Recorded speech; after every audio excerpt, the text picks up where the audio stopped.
श्री भगवद गीता विषय गूढ़ है, तनिक ध्यान से इसे सुने है आदि और अनादि जो साष्टांग उसे प्रणाम करे। रणभूमि में अर्जुन डोला, हृदय को संताप में गोला, जांच परख अच्छे से करके अर्जुन फिर माधव से बोला, हे अच्युत मैं किसी के खून से अपने हाथ नहीं रंग सकता। मेरी आत्मा तो उस दृश्य की कल्पना से ही कांप उठती है। मैं अपने ही सगे संबंधों का खून कैसे बहा सकता हूँ, कैसे बहा सकता हूँ। अपनों से कैसे युद्ध करूं, ना बाण मैं इनकी ओर करूं, शिथिल पड़ रहे अंग है मेरे, जी न सकूं अब खुद ही मरूं।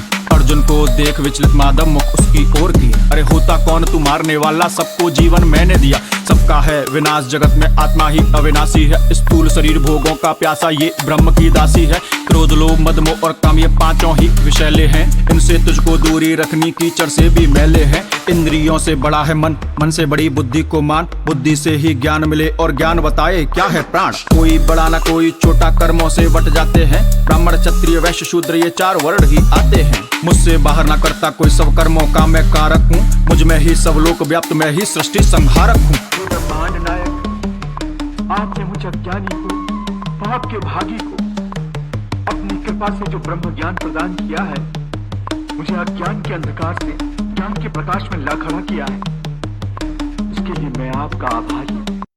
धरा की गंध हूँ मैं, आकाश में मैं अक्षर हूँ, पर्वत की ऊंचाई हूँ, सागर की गहराई हूँ, पेड़ों की हरियाली में मैं, देवताओं में इंद्र हूँ, पुरुषों का पुरुषत्व में, हर भूत का मैं प्राण हूँ। चंद्रमा की शीतलता, सूर्य का मैं तेज हूँ, नदियों की धारा में और वेदों में संवेद हूँ। मैं आदि और अनादि हूँ और मैं ही सनकादि हूँ, जो भी विशेष है इस सृष्टि में सबका ही मैं विशेषण हूँ। मैं तीन लोक का स्वामी, हर तत्व का मैं पोषक हूँ, जो निराकार ने कह डाला सब उसी ज्ञान पर अमल करें। है आदि और अनादि जो साष्टांग उसे प्रणाम करें।